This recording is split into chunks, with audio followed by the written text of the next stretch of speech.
Hey guys, this is NHSDL6. Hello and welcome back to part 34 of Let's Play Fire Emblem. I'm back from my week-long hiatus in which I told you that there would be one, so hopefully it wasn't unexpected. I hope all of you had a good Christmas, and hopefully all of you have a good New Year as well. My Christmas was fairly uneventful. I didn't really get much in terms of like neat, interesting things. I did get New Super Mario Bros. Wii, which is a pretty fun game to play with friends. I recommend it.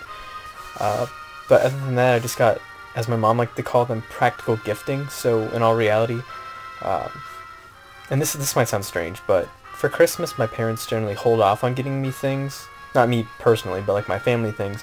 And then we generally have like a second Christmas on New Year's because that's when my brother is able to come in from Pennsylvania. So I'll generally probably get more things then. But I only got really I got slippers, which is pretty awesome because they're cool. I got a really BA robe. It's like the comfiest robe I've ever had in my life. It's the only robe I've ever had, actually, so I guess it technically does make it the comfiest as well. And I got some pretty awesome new socks. So yeah, pretty much and pants. I think I got pants. Yes, pants. So yes, I'm pretty much going to be the most comfy person in the entire world, especially if I ever decide to get a cold here within the next few days. Hopefully I won't, but you never know. And before we start, I'd like to give a congratulations to Odin, SPAC33, for his torch bearing tomorrow. I hope that all goes well for you, Odin, and I look forward to potentially seeing that on TV, and if not, maybe someone can record it and upload it somewhere so we can all see it and then see your glory. So alright, so let's jump in. This game is time to start this awesome side quest, which is one of my favorites in the entire game. The Port of Badon, one of the best ones. After speaking with the Ostian spy Leela, Elwood realizes he must travel to Valor, the Dread Isle. A small island located south of Lycia is said to be home to the Dragon's Gate. Heading for the southern coast of Caelin, they seek passage in the port of Badon. Or Badon. I don't know, it's one or the other. That's not important though. This is definitely a really, really fun chapter, and if Miles Luigi is watching this, I will be doing both ways, and that you'll all understand what that means in a moment. This level is kind of tricky, and I'll go ahead and show you the setup here.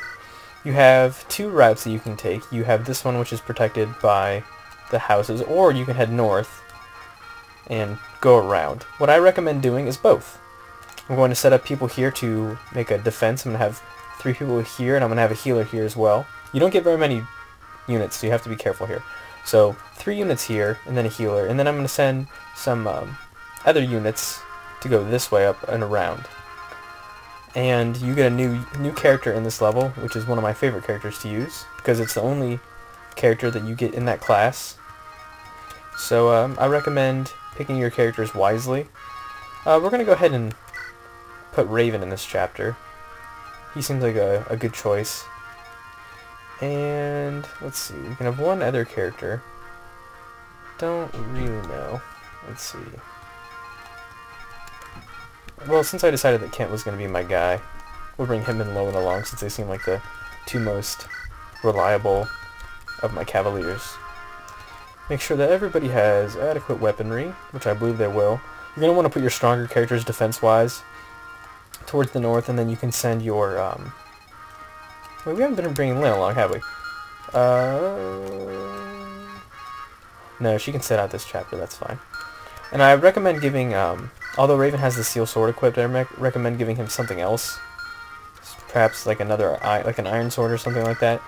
Just that way he doesn't use that steel sword up right away. Alright, so let's go ahead and get started here. Yes, we want to deploy Merlinus. Now, the trick to this chapter is that these guys right here will not attack you, and they're all very strong, as you can see, a silver axe and a killer axe, if you don't go past here. If you go past this point at all, this guy here, Fargus, the main, I don't know, the leader of the pirates, will send these guys after you, and you'll just have a handful. There will be people coming up from here that will attack you, so that's when you need to have a good defense. And this guy here, Dart, will be recruitable later if you leave him alone. So don't attack him at all, just leave him be. I recommend you put your defense hardy characters, and these guys are going to have axes, so either put somebody with an axe or a sword there. Don't put anybody with lances. You visit this house, you get a devil axe, which is really, really strong, but if you don't have good luck, then it will generally backfire and attack you instead of attacking the enemy. So go ahead and send your sword users up this way. That's what I recommend doing, so you can take both routes. Send your sword users and your weaker characters up this way. Just going to go ahead and wait here. And then you can keep your stronger characters down south to protect the area where the vast majority of the units will be attacking. And then we'll go ahead and get the new character next turn. Like I said, the pirates will come attack you, but I mean, their hit is so poor, and I mean, they're strong, but their hit is really low, so the odds of them being able to actually hit you is not too great. And as you can see, they don't even bother attacking. So I recommend stationing somebody everywhere. Don't get overzealous with this chapter and try to go gung-ho attacking everyone, because it won't end well for you. Make sure you have plenty of reinforcements to back you up, and go ahead and visit this house for your new character.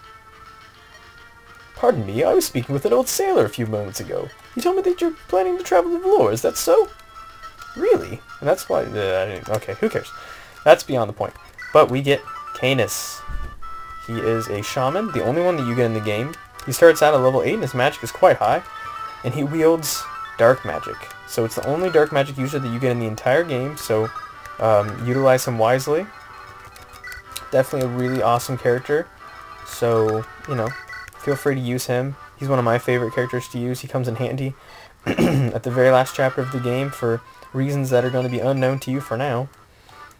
Because there's a trick that you can do with him to make the last chapter very easy. I probably won't be doing that. I might show it off as as an example, but I won't be utilizing that as a legitimate way of doing things. Alright. And I think, yes, and this is where the game starts to get a little rough. So now while we're here, we get some Black Fang operatives. This guy is Damien, he's a paladin, and he has a killing edge. So that's why I recommend being very, very careful. And at this moment, it actually is okay for you to switch to a lance user, but once you take a step forward to attack these guys, you have to be very careful, because if not, you will die, because they are all very, very strong.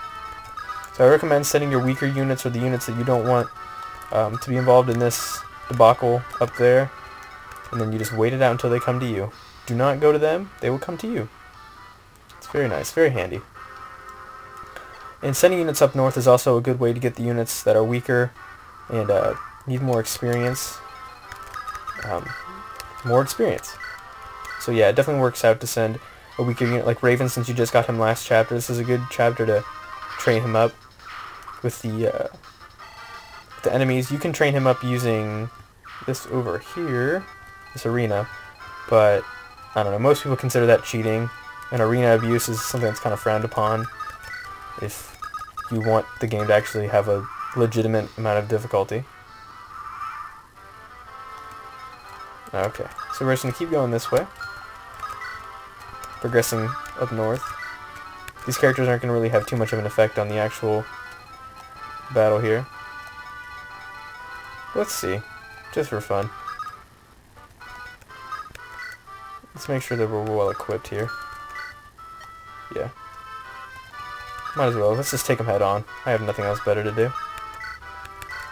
Yeah. So make sure you're all well equipped and you have proper characters and a healer so you don't die. Keep Priscilla handy. Should have... oh, she's kind of low on. Let's see if we have any more staves here. Nope. Whoop.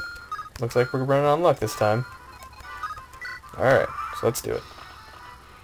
And they'll come after you and attack.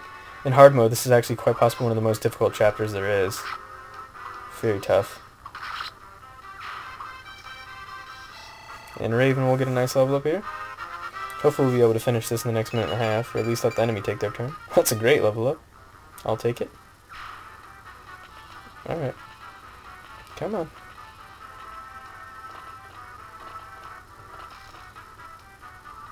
Alright.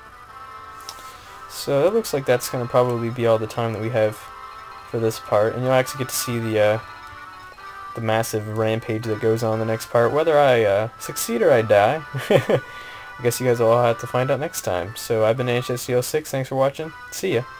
Thank you. Goodbye now. Goodbye. Goodbye. Thank you. Goodbye.